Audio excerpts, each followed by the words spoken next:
Hello, and welcome to the SMU Video Archive series. In this series, we interview people from the SMU community who can provide insights into the history of SMU, especially from the perspective of their time at the university. My name is Carter Murphy, and today I'll be interviewing Ruth Morgan, Provost Emeritus of the university. It's a great privilege to interview Ruth Morgan, who has been a distinguished professor of political science and associate provost and provost of SMU through turbulent times. Ruth, why don't we begin at the beginning concerning how you came to SMU and when? I came to SMU in 1966, and as in so many other decisions, I decided that SMU was a place where I would like to engage in my teaching and research when I graduated from graduate school. My father had been an astrophysicist. He was a professor at the University of Texas in Austin, and I thought I would like to come back to the state, and I had selected SMU. But the only problem was I applied to SMU, but I never could get an answer to my letter. And so the reason I mentioned my father, I knew that he had a student who was teaching here. And that was George Crawford in the physics department, and I didn't know George, but I picked up the telephone and called him and said, why can't I get an answer from my letter to the chairman of the political science department? And he laughed and he said, well, I imagine it's buried somewhere on his desk. He probably will never answer it. And I said, well, what is his habit? And he said, well, he usually gets to the university very early, about 8 in the morning. So I came to the university. My husband went to TI to interview. So when he did that, I came over to the university and sat on the doorstep at about 7:45 one morning and met Claunch, and he agreed to let me go through the interview cycle at the university. This was John Claunch. This was John Claunch. Who had the messy desk. That's right. And I went through the interview process and was extended an offer. And therein came my first obstacle. There was another gentleman who was being interviewed at the same time, and he was extended an offer. We were both brandly new, minted PhDs, and his offer was $9,000, and mine was $7,500. So I went back to the dean, since I had graduated with highest honors. I went back to the dean and asked why.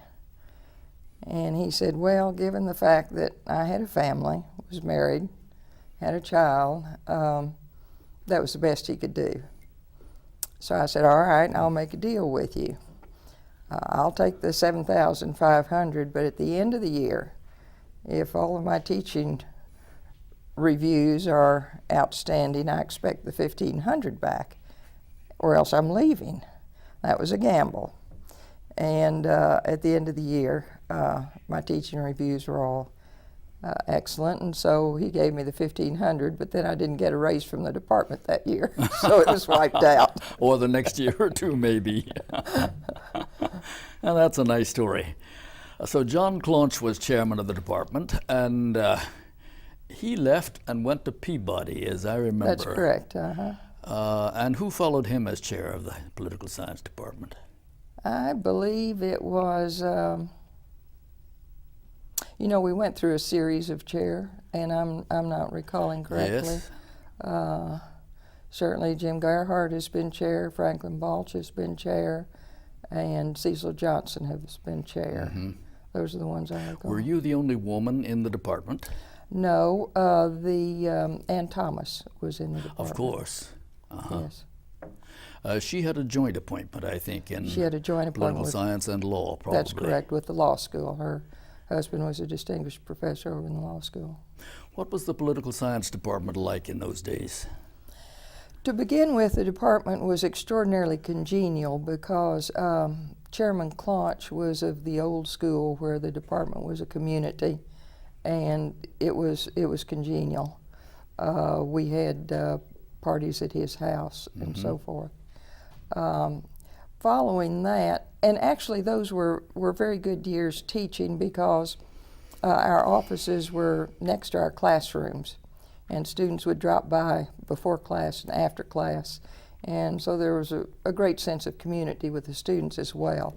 I always had my classes of students out to my house for dinner every semester, and some of my best friends from teaching are from those early days. Following that, the department became rather conflict-ridden, I guess would be the appropriate word. There were so many conflicts between newer faculty members and the older faculty members. I think some of the older faculty members, for example, found it difficult to accommodate women in the department.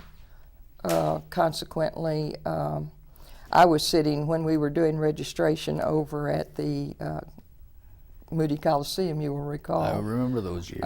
One of my male colleagues was sitting next to me, and a student came up, and not knowing that I was the Morgan on the class roll, said to my colleague who was sitting there, "Well, what's Morgan like as a teacher?" And in front of me, my colleague said, "Well, you know, women are typically more picky graders than men." But that was sort of the environment in the department at that particular time, and I found it very difficult to get any funding for showing movies, which we typically had then rather than the videos that we do now, and so forth. I would generally pay for a lot of those extras out of my own pocket. Another thing that I think was characteristic was that I found it very difficult to introduce new courses, and I wanted to introduce the course on the American presidency. Not very many universities were offering a course on the presidency at that time, and none of the faculty in the science department at that time had ever taken a course on the presidency. So it took me 2 years to persuade them to let me at least try. Simply wasn't an important topic. It wasn't an important topic. Then, as soon as I introduced it, it always became an oversubscribed course, and I enjoyed teaching it very much. Well, you became a national authority on the presidency, partly out of that teaching and that research. Mm-hmm. And then, Ruth, I suppose we want to dwell mostly on your time in the administration of the university. At what time did you move over to the central administration? Well, there were a series of things that happened. One thing I would say, although I think some difficult experiences derived from funding, salaries, and so forth at the university, I never felt that there were any problems from my colleagues on opportunities to make contributions in the university. I went through the ranks pretty quickly, 4 years as assistant, and then 4 years as associate, and then was promoted to full. And then almost immediately I began doing more things on campus. I was the first chair of the University Assembly during the shared governance period. Mm-hmm. That was in 70-71. Then in 72, I was the first female chair of the Faculty Senate, and I was still an associate professor at that time. And then from there, I went into administration. That's why I did that background. I first part-time, I was half-time as director of the Master of Liberal Arts program. And then the self-study came along, and the provost asked me to come over and run the self-study for accreditation for the university. That's a massive, massive job. And that was an undertaking because that was before too many departments had their data computerized and so forth. Yes. There was a great deal of handwork. And then I stayed on as assistant provost, so that would have been 1976 Mm-hmm.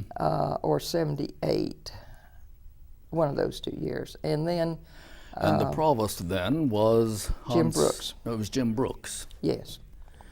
Mm-hmm. And in 76, let me see, the president of the university was President was Paul Hardin?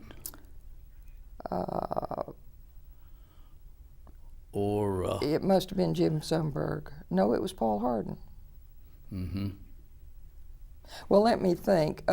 Willis Tate retired in 72, and then Paul Hardin was there 2 years to 74, and then Sundberg from 74 to 76, I believe. That's right. So Or it would have 78. been Jim Sundberg was president. Yes. And Jim Brooks was the provost. Correct. And during that time, let me see, there was a provost. Was there an associate provost? Yes. And you began as the assistant provost. Correct. And then, let me see, Sundberg departed, and Jim Brooks moved to the interim presidency. No. Is my Jim memory Brooks went to the interim presidency after Don Shields departed, didn't he? No, you're right, after Jim Sundberg departed. And Jim served in the presidency for 1 or 2 years. 1 year, I believe. And you continued on in the provost's office at that time, did you? Correct. And then there was this rapid turnover in the provost and the presidency in this period. How did it go? Do you remember? Yes. After Jim Brooks went to the left the provost's office to become interim president, Hans Hillerbrand was employed as the provost. Hans then appointed me associate provost, and I served under him for the 3 or 4 years that he was here. And Jim Brooks, I believe, was interim president for a year, and then he was followed by Don Shields. And then there, do you want me to explain the turnover following that? Go as far as you like. Then Hans Hillerbrand was the provost, as I said at the time, and I was serving as associate provost. Things were not going in the office quite the way I thought they should. Hans was not a popular provost. No. So I didn't know how to deal with the situation in good conscience except to resign without saying why. So I submitted my resignation to the provost, who was not particularly pleased by it, but I went back to the classroom in the spring semester, and the deans, unbeknownst to me, all 6 deans unanimously agreed to go talk to the president. And they didn't say anything to me. I didn't know anything about this. The president then would have been Shields. The president was Don Shields. And Don called me out of class one day in the spring semester, which bothered me. I always hated to leave a class. But the president called, and I went over to see him, and he told me that he had asked for the provost's resignation, and would I be the interim provost.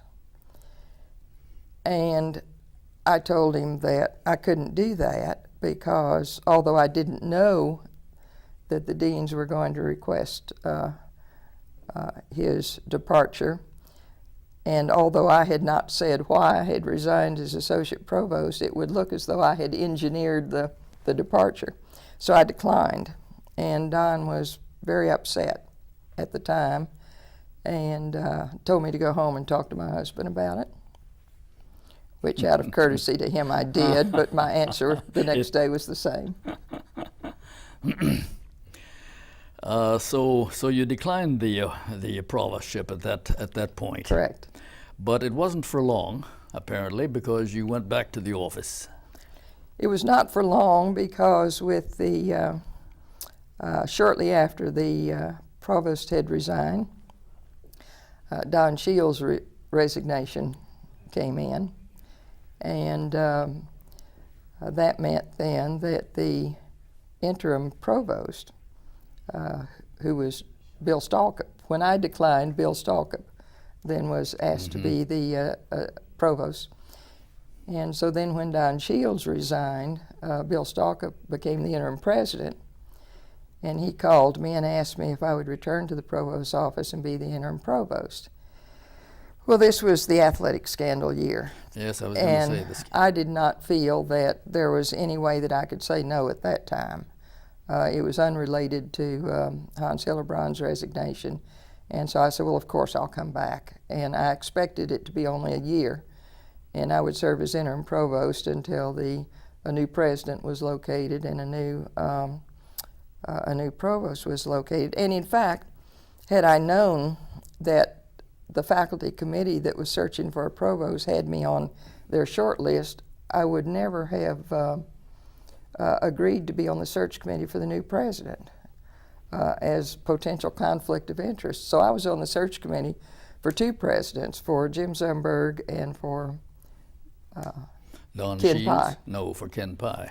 Yes. And then Ken Pye became president, and I was on the short list from the search committee, and he went to the board and said that he had called around the country and was satisfied with the recommendations that he was receiving and didn't want to lose time, and that I knew the university, and asked for me to be the provost, and I felt I needed to accept, because again we were at this juncture of trying to recover from the scandal. Yes, the university was in enormous turmoil because of the change in governance from the board of trustees Right. through the presidency, the provost, and throughout the whole central administration and upper administration. In the end, you served. Then you went back for allegedly 1 year, but you stayed how many years in the provost? 7 total. Mm-hmm. And that was through the administration then of Ken Pye, and on into the subsequent administration. No. My year as interim was during the year of search for a new president. Mm-hmm. And then Ken Pye, I served during the 6 years of his administration. And then he had not left yet. I mean, he had not left the office yet when I resigned. That was a hard thing to do because we had a very good working relationship. We both respected each other, and he pretty much stayed out of my turf, and we were very cooperative. I can recall one instance, for example, when the board had asked him to place someone who was a former bank president in central administration for some assistance that he could bring in relations with the community. And the decision had been made to appoint him as executive vice president. And I felt it was very important for the faculty that the provost be the number 2 person in the university, Mm-hmm. and that there not be an intervening vice president. And so I went to Ken and I said, Ken, if there's an executive vice president who is not the provost as well, then you'll need to find another provost. And Ken took that very seriously because he knew I didn't give idle threats, and went back to the board, and apparently they came to some kind of resolution on a title that would be satisfactory, that would not make him number 2, and I remained. I'm saying that only to tell you that I didn't leave the office lightly while Ken was president, because I think that he did bring a great deal of academic integrity, ethical principles to the university, and had good national standing, and we had a good working relationship. But I felt that I'd been in administration long enough. I always have believed in rotation in office, and I felt that other people ought to come in with new ideas. And to tell you the truth, had I known he was ill, I wouldn't have left. But I did not know that, and I was tired, and I went in and told him that I thought it was time for me to leave, and he said, "You're just tired. Why don't you take a long vacation this summer and come back refreshed, and you'll have a different view." I took a long vacation and was persuaded even more that it was time for me to get back to my research and my scholarship. And I went in and said, "Ken, it's time for me to leave," and so he graciously accepted my resignation. And as I say, I'm glad I did not know he was ill. If I had known it, I would have stayed. Perhaps he did not know it at that time. But within a year, of course, he was diagnosed with cancer. It was terminal. Mm-hmm. Now we come to the substantial matters about the major issues that were in the university at that time. As you look back now on your period in the Provost's office, what were the major issues, Ruth, and how did we solve them, and what did we do successfully, and in what were we less successful? Well, Carter, I think initially the major issue was to try to recover from the athletic scandal and from the 2 years without football and the decision on whether to resume football and the pressure from the alumni and the pressure from the board. So that was one set of issues. The university had been through a very traumatic experience. Faculty members, at least including me and others I knew, we would go to conferences and that would be the first thing that would be said if they knew that you were from SMU. So that was one set of issues. The second set of issues regarded the budget. Under the former administration, there had been deficit spending year after year. Then, of course, the athletic scandal, giving to the university, did not increase, certainly, during that time. And when Ken became president... And the turnover in our board of trustees eliminated a number of our major supporters. That's correct. There was considerable turnover on the board. When Bill Clements came back from the Defense Department and was asked to resume the chairmanship of the board, he did not want to.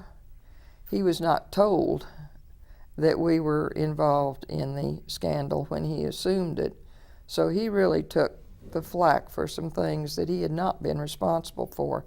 The same thing happened to Ken when he became president. He was not told the full story on the deficit.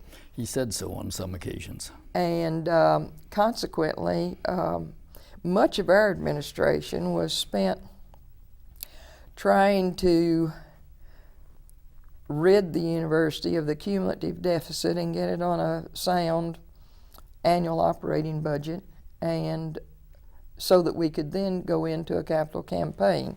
So budget was certainly another set of important issues. The third important set of issues was the structure of the academic side of the university. There was a great deal of discussion of academic programs, and we'd really not had a thorough review of the academic programs at the university since the master plan. So you may recall we did a thorough review of all of our academic programs during Ken and my administration. That culminated in a new academic plan. It culminated in establishing some priorities on our academic programs and deciding where we needed to perhaps tighten in other areas. And so that was a lengthy set of issues.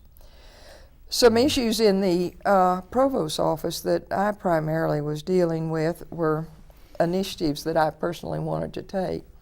One, for example, was that when I became Faculty Senate President, I was concerned that all of the resolutions and policies that the Faculty Senate had been passing were not compiled anywhere in particular. Mm-hmm. We did have, the Faculty Senate was responsible for the faculty handbook at that time, but we didn't have a concise set of policies. And so I was always frustrated as a faculty member and as a junior administrator by the fact that if I wanted to do something, they'd say, well, that's not university policy.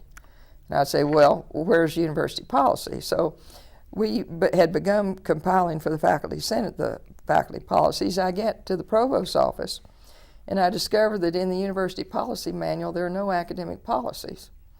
And so I spent quite a bit of time working with the Faculty Senate to get all of our academic policies into the university policy manual. Where does the so-called Red Book stand in all of this? The Red Book... That was the administration's statement of university policies, was it not? Well, the Red Book is is referred to as the American Association of University Professors policies. Oh, yes. And so they have to be incorporated in, yes. and that was one of the things, that was part of this project, was to incorporate them into the academic I'm policies. sorry, the Red Book only came to mind because it used to be a reference Right. as to That's exactly what policy right. ought to be in any case. That's right.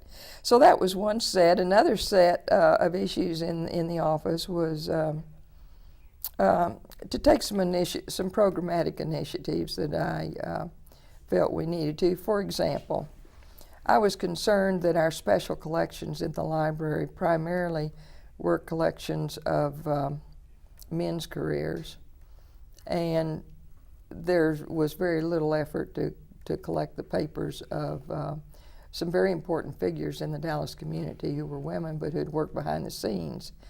So I asked the librarians, and I had a liaison person from the Provost office to work to establish the archives of the women of the Southwest.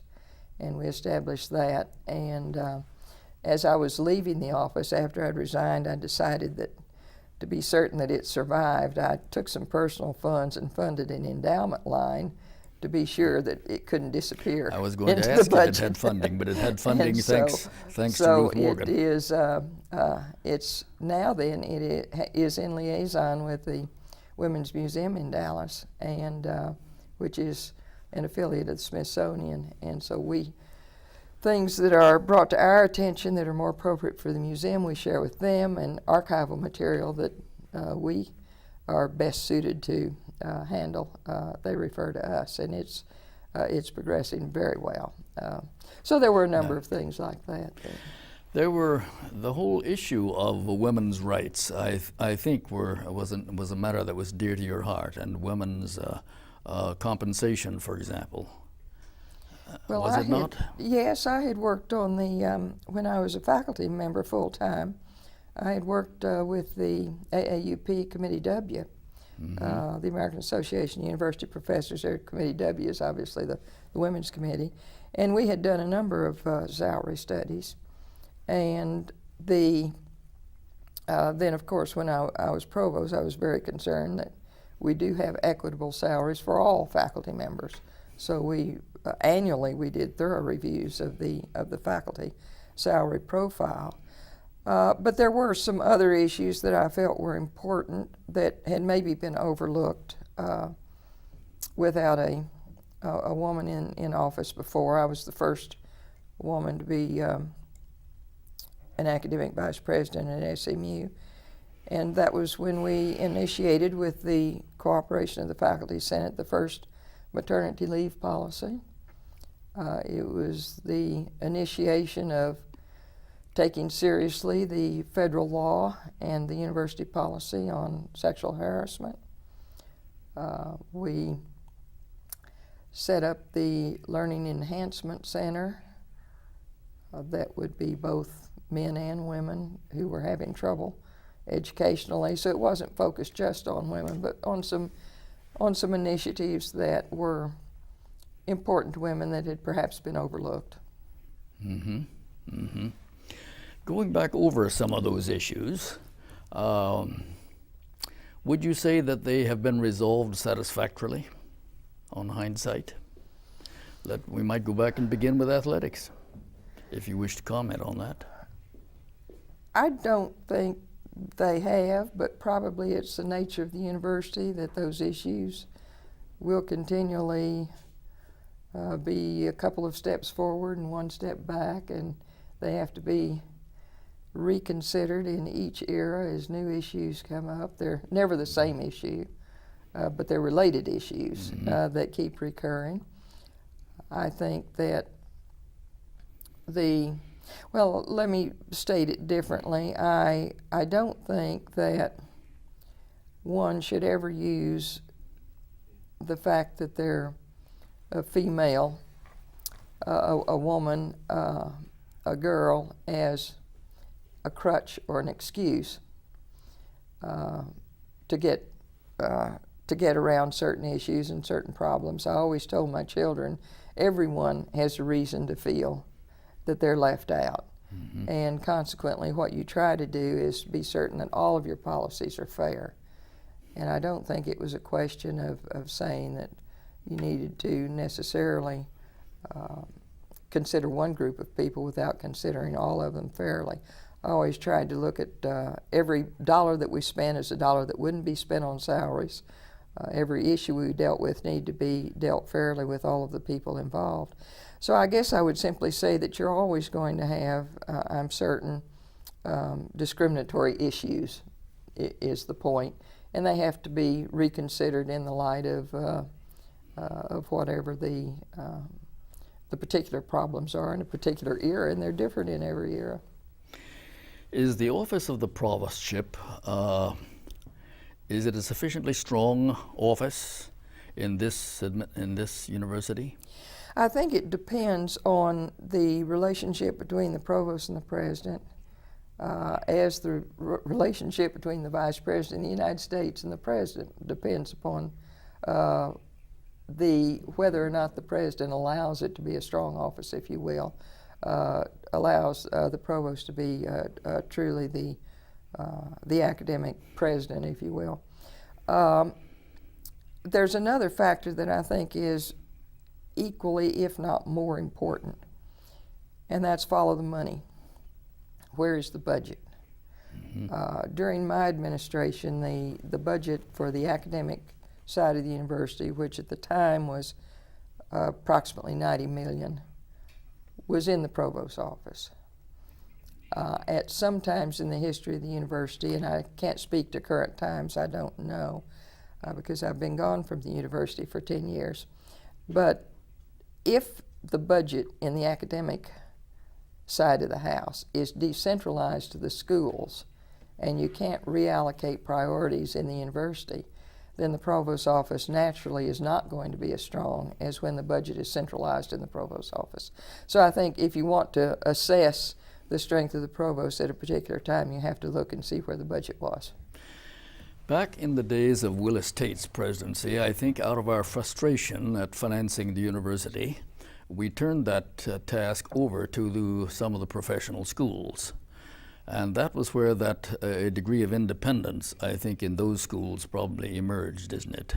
The law Yes. school, the School of Business, the art school, etc., began to seek and find their own sources of funding, which gave them a great deal of independence from the central administration and the office of the provostship. Did you have authority to shift funds among the schools, for example? Yes. Mm-hmm. And I also, and part of it, I think, one has to look at the context. We were in, when you have plenty of money to spend, it's one era and one set of problems. When you're in a period of trying to reestablish fiscal integrity in the university, you have to have more controls than you ordinarily would have to have. I had to set up fairly rigid controls on hiring and firing faculty positions, because the tendency is always to want to add faculty. Mm-hmm. And in a period of budgetary constraint, you can't do that. So the system of position control was centralized and very rigorously followed in that period of time. Now, that's not to say that it was an autocratic situation, because I laid everything on the table in the Council of Deans. I'd have the 6 deans in to Council of Deans meeting. They saw each other's budgets. They saw any decisions that I was making, and they had an opportunity to respond on any reallocations. For example, I told them I needed to reallocate some of the school funds to Central University libraries, because no one was responsible for libraries, and their salaries were getting further and further behind. And we talked about it until we came to agreement on so doing. I did the same thing at the university level, in that there had always been conflict between the vice presidents. And so they would go and do in-runs of the provost, particularly the vice president for business and finance, to the president. The president had so many problems on his plate, I didn't think that was fair. And so I would convene once a week all of the vice presidents in my office, and we would lay, insofar as they were willing, our cards on the table and try to resolve issues before they went to the president. And so it was it was a collegial effort to deal with the problems at the time, I think. But at the same time, it was certainly more centralized and more of a university than I think I had experienced as a faculty member. What role did you play in individual faculty appointments? Did you interview candidates? Absolutely. I did not at the assistant professor level. If a candidate was coming in with tenure, I always interviewed them because I felt that since the provost made basically the final effective decision on promotion and tenure cases, that it was only right that I also interview the candidates who were being appointed with tenure. Mm-hmm. And so I interviewed all of those candidates. I certainly reviewed very carefully the dossiers of the ones coming in at the non-tenured level and would talk with the chairman and talk with the deans. But I did not personally interview them. Now then, after candidates came to the university, I tried to talk with each individual and give them a university face as well as a school face and as well as a face. There was a tradition when I came to SMU many years ago in which the provost held a dinner for new faculty appointments at the beginning of every academic year. Yes. Did that continue? No, that didn't even continue when I came, I don't think. It goes back to the older days when SMU was a smaller community, That's right. I think. I think there were too many faculty. That tended to happen in the deans. If it happened at the school. Let me state it differently. If it happened at the departmental level. And then if it went beyond the departmental level, it likely happened at the school level, but not as long as I was at the university. I don't think did it happen at the provost level. I don't believe I ever met a provost until I met Jim Brooks. Till you became one. Well, what about promotion and retention? Where tenure was involved, you reviewed all of those cases, I'm sure. I reviewed the dossiers very, very carefully, and I very often I did have an advisory committee at the university level. An ad hoc committee for every appointment. They all reviewed every dossier, and then I would make my decision and forward it on to the president. The negative decisions, of course, are always very difficult, and I took it very seriously. And in the early days, in my tenure as provost, I had the faculty members for whom I was returning a negative decision. I didn't want them just to get a letter. I would have them into my office and talk with them to try to indicate to them that the problem was not with them or with their research as much as it was that they were not a fit for this institution, in the sense that maybe their interest in research was not sufficient, let's say, for an appointment at SMU, which was becoming much more of a balanced institution in terms of still emphasizing teaching and emphasizing research, but trying very hard to emphasize them both equally. And so what I would try to do would think through what universities would be good fits for them and tell them that I'd make a recommendation and try to help them get employment at those universities. And generally, they responded very favorably and were appreciative, and generally we could work something out, and I would give them recommendations.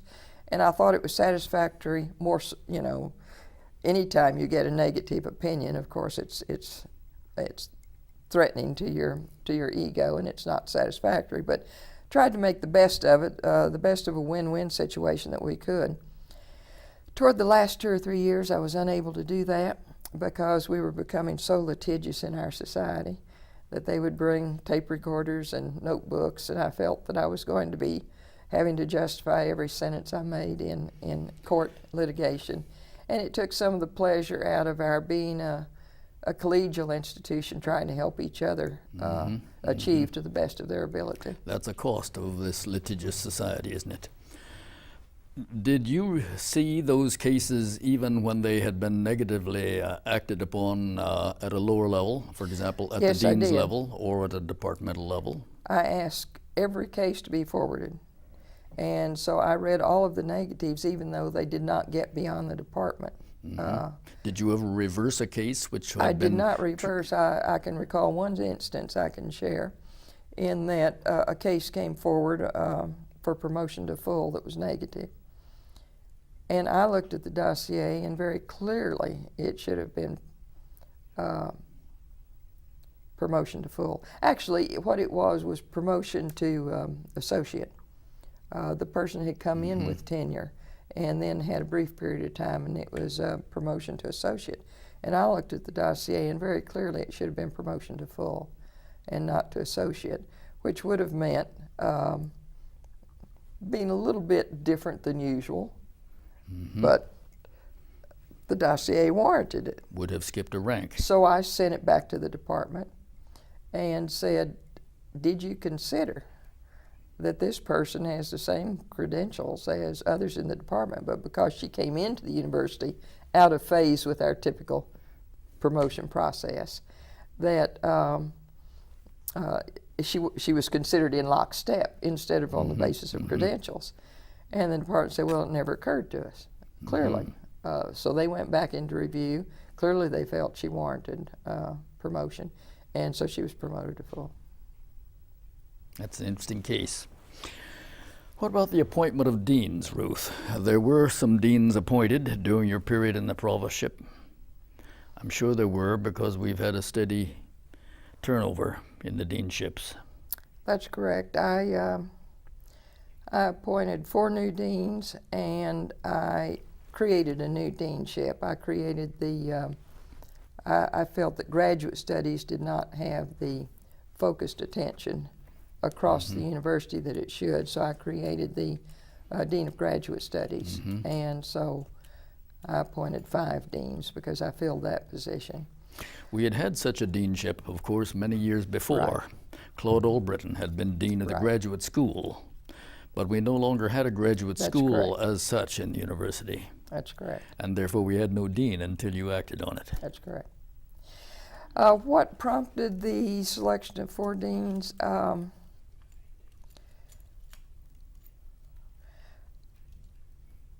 In one case, perhaps it was natural attrition. In a couple of cases, I thought it was, I had talked with faculty members at great length, and there was some great dissatisfaction in some areas. And it had been too much a policy, I felt, at the universities for people to stay in offices too long beyond their creative introduction of new ideas into the office. And so I had long talks with a couple of them, and we mutually agreed, I think it was mutual, that it was time for a couple of them to move on. In one case, a dean came in the minute I was appointed provost and said, I have another offer at another university, and I need you to give me a 3-year contract, or I'm going to accept the other offer. And too often at the university, that had been used to get extra benefits by people coming in saying they had other offers, whether they did or not.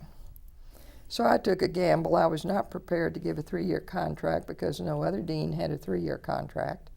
They were on annual appointments. And I felt that I was too new in the office to have made a judgment as to whether he should be dean for 3 years. And so I said, I cannot give you a 3-year appointment. I hope you remain. If that other offer is more appealing, then you'll need to accept the other offer. Well, he didn't have another offer. And so there was a bit of scurrying around until he found another offer, and that was one of the replacements. What role did you play in the selection process? In each case, you appointed a selection committee. And did you accept their nominations in all cases? Or let me ask about the appointment of the selection committees. What principles governed their appointment? I generally, if there was to be a change in the deanship, I tried insofar as possible to have an individual interview with every faculty member in Dedman College, that was a little bit difficult. So I had to select from different ranks and then have an open door if someone wanted to come talk to me to fill out the conversation. And then after I had talked with the faculty members to obtain a sense of where they thought things were going wrong in the school previously and their hopes for the future and the emphases they wanted to do, I tried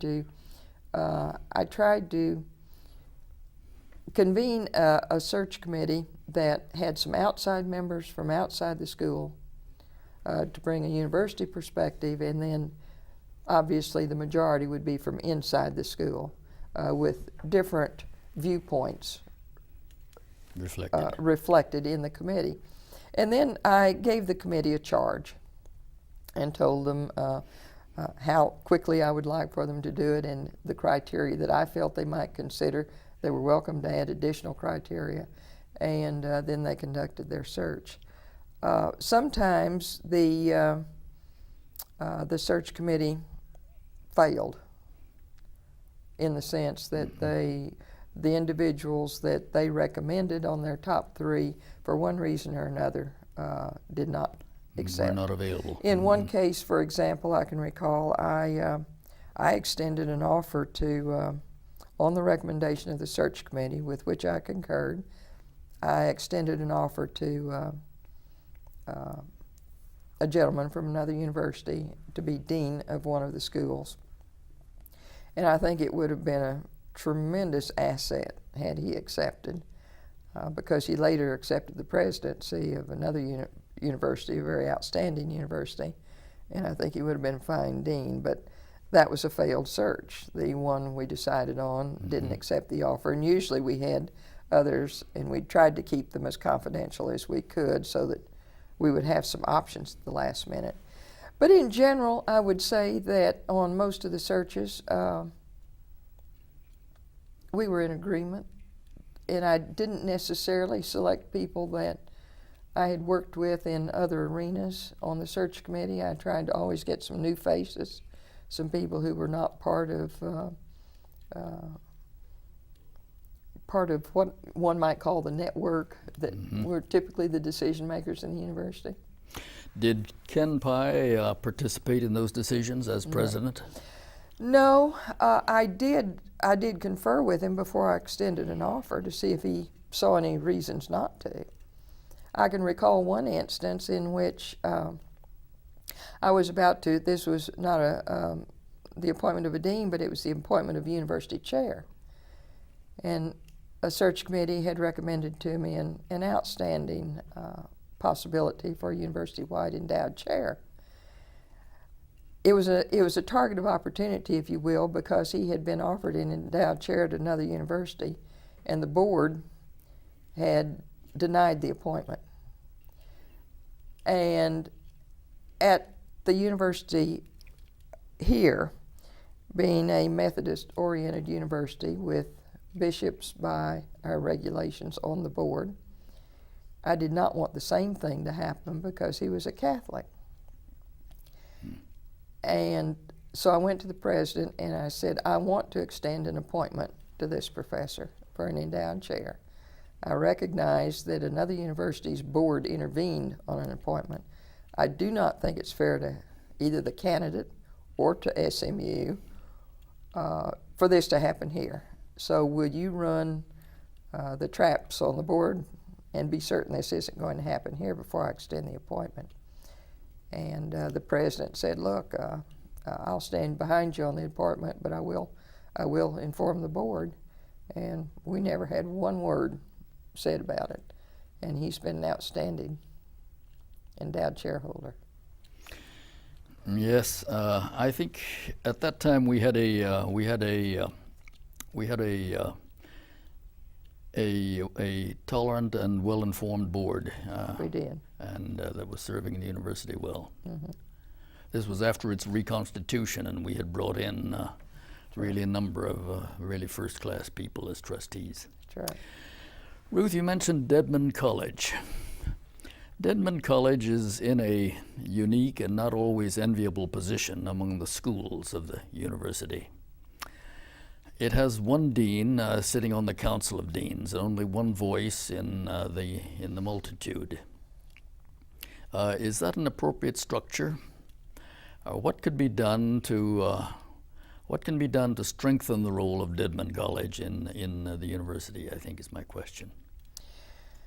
Well, this has been an issue at a number of universities because very often you do have the School of Humanities and the Sciences and the Social Sciences larger in terms of faculty and in terms of students than the peripheral schools. Most universities that have medical schools have an even more severe problem than SMU.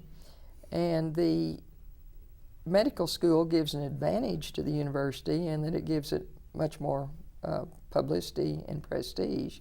But the medical school often does overshadow. I'm not certain that there's anything you should do. I did try to emphasize the importance of the dean by naming, I think for the first time, the dean of Dedman College as vice provost and dean of Dedman College in order to indicate that there was a university responsibility that the dean of Dedman College holds by educating, certainly in the first couple of years, the students that go on to the professional schools for their later work.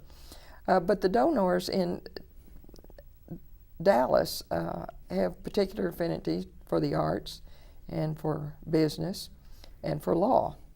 The engineering only recently is beginning to get more attention from donors. But you do have some significant donors for Dedman College, but they need more is just the bottom line on it. There was some discussion that we might combine the sciences with engineering and have School of Sciences and Engineering, the hard sciences and engineering, and social sciences and humanities. But that doesn't really fit in the liberal arts education format of most universities, and so we never did seriously pursue that. But I think the key is to find some donors who are in the community who are as interested in the humanities and social sciences as they are of course, in the Dallas community. The arts and medicine out at Southwestern are going to receive much of the attention. Also, your various presidents have different emphases. For example, I've always thought that the university would have been a different place had Jim Sundberg remained as president, and I don't think we would have had the athletic scandal. Would you expand on that? Is that simply because of the strength of the personality of Jim Sundberg? Well, you'll recall that he would not have allowed the governors to have proceeded as they did? Or maybe it happened vice versa. What happened was you had Willis Tate as president for 18 years. Yes. And then you have Paul Hardin. Paul Hardin, I think, would have been a very strong president had he gone someplace else first and then come to SMU. But the board and he ran into a conflict. And so then Jim Sundberg came in. Jim Sundberg had the experience. He was a geologist. He had taken many expeditions down to Antarctica, and he was certainly eminent in his field and a very strong individual. I think he saw the handwriting on the wall. He was here 3 years and went out to USC. He remained at USC for 11 years. When he was at USC, he was tremendous at fundraising. He increased research grants by 144% at a time when we were struggling. He also emphasized undergraduate teaching, and had he not died of cancer, he was planning, when he left the presidency at USC, to become go back to undergraduate teaching. So there was a balance there. I think he saw the handwriting on the wall and left. Don Shields came in as president, and he was touted as being the youngest president in the country, and it was unfair to Don. He certainly meant well. He came in too inexperienced for the board, and I can recall sitting in an academic affairs committee meeting. I think I was assistant provost at the time, and a member of the board dressed him down like a schoolboy. And I said to myself, if I were Don, I would get up and walk out and have my resignation on the desk immediately. And that's when all the scandal was unfolding. And that's why I say, if Jim Sundberg had stayed, I'm not sure that would have happened, but I'm not sure Jim could have stayed in that environment. It has been, I have thought, and it's certainly been widely discussed, that Jim Sundberg saw the writing on the wall and departed, or saw the issue developing. And it's also been said, rightly or wrongly, that Don Shields wanted the presidency too badly to be a strong pillar of strength in the circumstances. Carter, that's an important point. When I was on both of the presidential search committees, and when I have been when I've been responsible for dean searches and other searches, that's an important point I make. Does that individual have other job opportunities? If the person has other job opportunities, you feel a little bit more comfortable that they're not wanting the job just because they're desperate to have the power or that particular position. And if they run into issues of integrity, they can turn in their resignation. Exactly. And I think you're exactly right. Mm-hmm. Ruth, we've talked about a lot of issues, but by no means all. What else should go on the record for these archives? Oh, so many events in so many years, Carter. The university has changed a great deal. The university has changed a great deal since you came and since I came. That's correct. I picked SMU as the university where I would want to, certainly initiate my career. I had planned to remain. My game plan was 10 years. I felt that 10 years at a place one needed to look for other opportunities and be certain they weren't becoming stale. And so I went on the interview trail at the end of 10 years and interviewed for some chairmanships and for some other faculty appointments. And every time I did that, I was persuaded that I was at the best place to be for me and the kinds of things I was interested in. The kind of a university where you had small classes, good contact with students, and it was a wonderful career. Mm-hmm. And I was very happy with my teaching, and I didn't get to do as much of my research as I wanted to because I seemed to keep being diverted into helping with the shared governance issue after the Vietnam War and getting the university assembly started, and then some other administrative activities, and then finally into the Provost's office. But it's a good school, and it can be better. And I think when we're critical, that's all we're saying. We're not saying it's not a good school. We're just saying it can be better. It's been a great place, I think, to spend one's career. Yes. I too came expecting to stay 1 year and stayed 29 in the end. And when I considered administrative posts at other universities, I always decided I would rather be a professor at SMU than a dean somewhere else. Ruth, thank you very much for this discussion. I hope we've recorded some important things for the archives, and it's been a pleasure having a conversation this afternoon. Well, I enjoyed it, and it's always pleasant to be with you, Carter. Thank you, Ruth.